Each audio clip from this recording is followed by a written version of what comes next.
What does the S in the dollar sign actually stand for? So, I've been doing some deep research and I've got an answer for you. And it's not what you think. I'm also going to tell you why the dollar's called a dollar, what the British pound is a pound of, and what the euro was very nearly called. It's time to put your money where my mouth is. In a love worth. Oh, why did I do that? Have a look down there, right down there. Because that is the first recorded use of the dollar sign in a handwritten letter sent by Oliver Pollock of New Orleans in 1778. This humble little document holds the key to what the S in the dollar sign stands for. It's sometimes said the symbol started as the U and S of United States written on top of one another.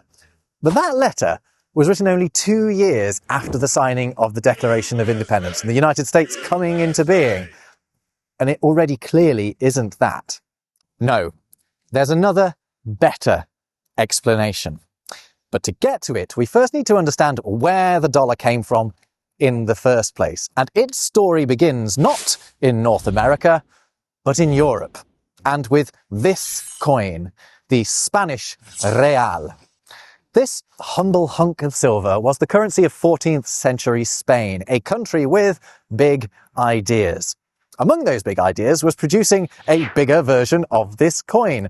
This one, to be exact, which was worth 8 times the value of the other one. This 8 reales coin, the Real de a Ocho in Spanish, was known in English as the Piece of 8. Pieces of 8? Yes, that one. Another of Spain's big ideas was colonialism. And in the 15th and 16th centuries, the pieces of 8 found their way to the Americas. Then, the discovery of huge gleaming reserves of silver in Central and South America meant that they could also be made there too. At the local mints, these coins took on a new name as well, based on the fixed weights of the silver that they were made from. They became known as the peso, meaning unit of weight.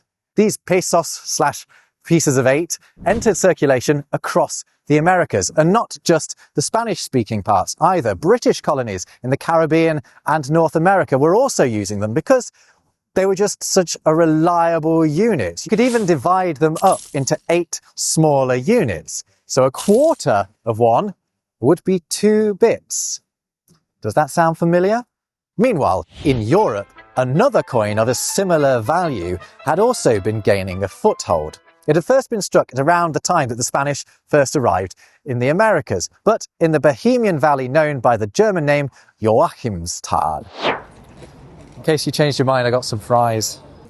In precisely the same way that a round slab of beef from Hamburg became known as a hamburger, this round slab of silver from Joachimsthal became known as a Joachimsthaler. And in exactly the same way that a hamburger is sometimes just called a burger, a Joachimsthaler was sometimes just called a thaler. Now, can you see where this is going? Linguistic variations meant this thaler became known as a dalder in the Netherlands, a daler in parts of Scandinavia, and in the English-speaking world, a dollar. Before we continue, can I just point out the extraordinary coincidence that this burger shop is on Joachimsthaler Street? What are the chances of that? By 1700, the thaler had been adapted to have almost exactly the same silver content as another coin that was competing for usage in Europe, the piece of 8, or peso.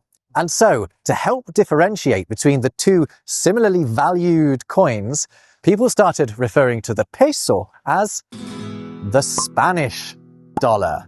This Spanish dollar was the de facto currency of the Americas right up until the American Revolution. Though the English-speaking Americans were doing their accounting in British pounds, they were often holding in their hands Spanish coins. That's why one of the first great acts of the independent United States was to ditch the British currency and coin, lol, their own.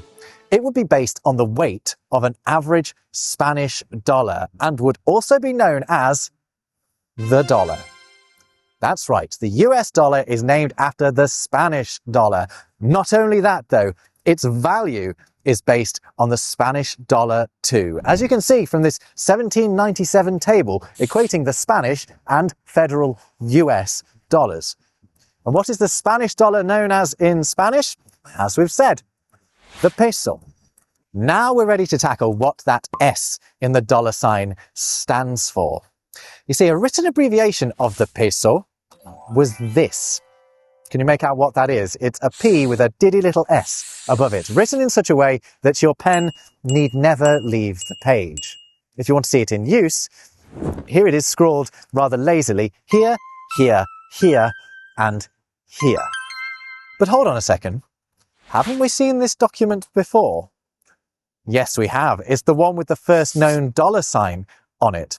And if you do the maths on this paper, you'll also realize that this symbol and this symbol are referring to the same thing. They represent the same currency. What that dollar sign is, in fact, is a variation on the PS for peso sign.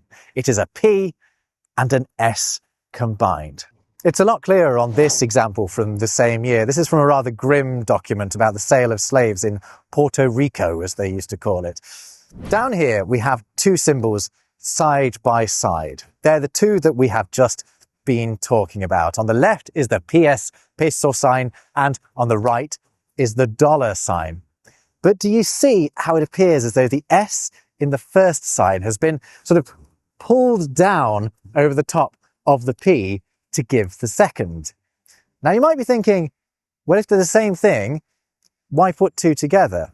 Well, because this is historically a common way of abbreviating a plural by writing the abbreviation twice. Have you ever noticed, for example, that the shorthand for pages is sometimes still PP? And that's what happens here. The first symbol makes clear we're talking in pesos, and the second one saves time on repeating it. These documents, unearthed 100 years ago by the Swiss-American mathematician Florian Cajori, make, I think, by far the most compelling case for where the US dollar sign came from. I think it's a P and an S for peso. And what's more, I told you that that was the answer right at the start of this video. What does the S in the dollar sign actually stand for? So. Now I think that's case closed, but let's at least touch on some of the other theories and also answer the million-dollar question, one line or two. We'll do that in a sec. But first, if all of this talk of pesos, thalers and Spanish dollars has got you thinking about your own language learning goals, let me tell you what I've been up to. I've been having one-to-one Swedish lessons thanks to this video's sponsor, Preply. After answering a few questions, they introduced me to over 100 tutors whose teaching style matched my learning style, because I need someone supportive, motivational, and patient. Which is precisely what I found in my tutor Andrea. We had a huge amount of fun just going through the basics.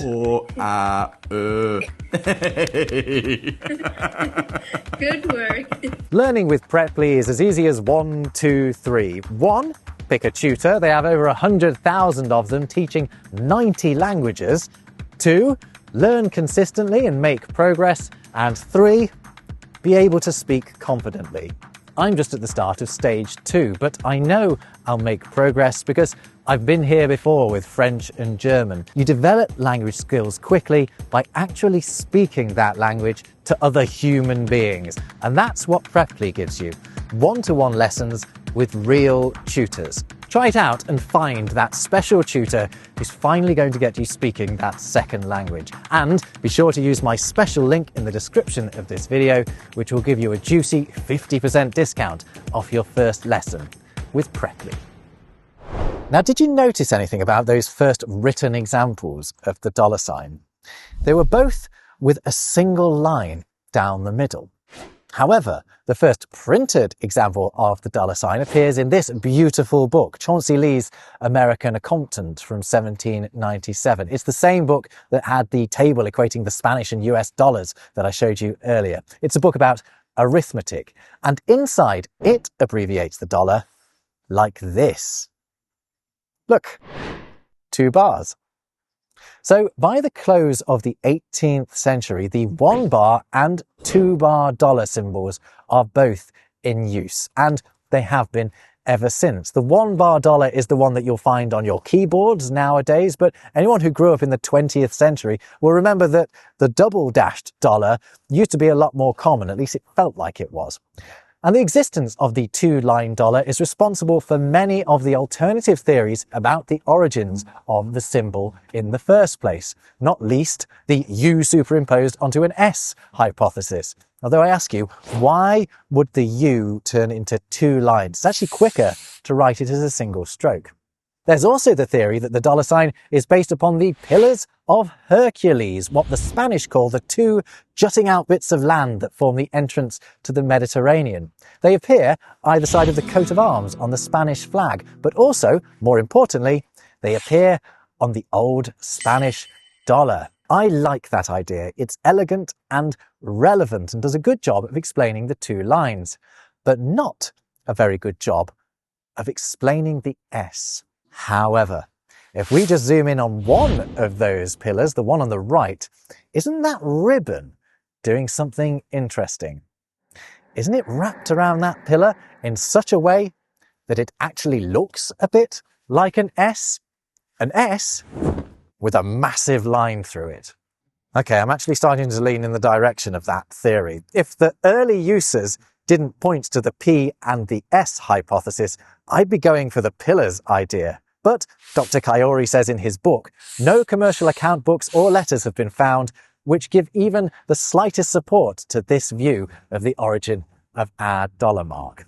I'm guessing he would have also disapproved of the theory it's based on the motif on this coin. It's called the Pesttaler or plague dollar, minted from silver from Joachimsthal to commemorate the end of the plague that ravaged Europe in the 1600s. Does the snake on the cross look a bit like an S with a line through it to you? And it sort of does, but why would a limited edition coin produced thousands of miles away have inspired the symbol of a currency in the Americas? It probably wouldn't have. The peso hypothesis, to my mind, trumps all the others. The 2-line variation might just simply be because the P is written with a down and then an upstroke. As for which version is more correct, 1 bar or 2, well, maybe we should look at the American currency itself for answers. How is it written on the dollar bill? Oh, hold on. It's not on there. How about on the 2? No? On the 5? The 10? The 20? Any of them? It turns out, no. The dollar sign does not feature on any US banknotes. How's that for a revelation? Dollar is always written out as a full word. And an even greater revelation is that it doesn't appear on any American coins either. Nor does it appear on any Canadian banknotes or coins, nor on Australian banknotes, nor on Singaporean dollars, nor on Hong Kong dollars. What's that all about? It is nevertheless clear from the websites of the respective mints for those countries that the single-line dollar is winning the war. Okay, I think we've dived deeply enough into the dollar. Now let's look at a currency with a similar double or single dash dilemma, the British pound. It is not a coincidence that there is a measurement called a pound and a currency called a pound. The British pound takes its name from the Latin phrase Libra Pondo. Yes, Libra as in the star sign with the scales, because Libra Pondo means pound weight. We've already seen it's not unusual for a coin to be named after the fact it represents a fixed measurement. Remember the peso? Well, shekel also means simply weight. Meanwhile, the old Greek currency, the drachma, meant a handful. Ditto the dirham used in the UAE and Morocco, which comes from the same source as drachma, as does the Armenian dram, which is related to the whiskey measurement, the dram. That also originally meant a handful. Anyway, I've digressed from the pound. It comes from Libra Pondo, hence the pound sign is actually nothing more than a fancy L with a line or sometimes 2 running through it. Britain's Royal Mint actually says that the line or lines indicate an abbreviation. So basically, it differentiates the pound symbol from just any old letter L. And it goes back a long way too. This cheque from the Bank of England Museum was written in 1660. And look, there's the pound sign, bold as brass. Or should that be bold as silver? No, because it sounds terrible. But also yes, because that's what a pound was originally a pound weight of. Sterling silver. Now, sterling is actually the word you use if you want to differentiate the British currency from any other sort of pound. And that's been the case for the best part of a millennium. It's first used to describe a penny minted in Norman England in the 11th century in the Latin form sterlensis. That word is used specifically to refer to the coins minted in England at that time. But nobody really knows why. There are various fun theories about where the word sterling came from. Some say it's a reference to the birds that appeared on some of the coins, the starlings, if you will. Others claim it refers to stars that also appeared on some Norman coins. It's also been suggested sterling comes from an old Germanic word meaning strong, a reference to the Norman penny's reliable weight. And still others have suggested it's short for Easterlings, a term used to describe the Eastern Hanseatic traders with whom the English dealt. Although if that were the case, it'd be really weird to drop the stressed first syllable. I mean, who does that? Nobody knows where sterling came from, and it's quite likely that we will never know. On that chirpy note, let's move on, because I just mentioned the Hanseatic League, the Northern European trading bloc that has sometimes been described as the first European Union. Or at least it was in this one article. With a question mark. Shut up, I'm trying to do a segue. And what is perhaps one of the most significant developments of the modern European Union? The creation of the euro. The euro is considerably newer than the other currencies we've talked about so far. It was introduced on the 1st of January 1999, although that was just in electronic form. The notes and coins entered circulation in 2002, replacing a colourful mix of historical currencies like the French franc, the German mark, the Spanish peseta, and the Italian lira. Euro seems to me like an obvious name for Europe's single currency. Perhaps the only thing that unites all of the countries that adopted it is that they're in Europe. But the euro was nearly called something else. In fact, there were several contenders. Its working title was the ECU, an acronym for European Currency Unit that just happened to coincide with the name of an old French coin, the écu. Needless to say, the French government pushed pretty hard to keep that name. When presented with the name euro, French President Jacques Chirac said, "C'est maladroit." It's maladroit, or it's awkward. He thought it was too technocratic and should be more political.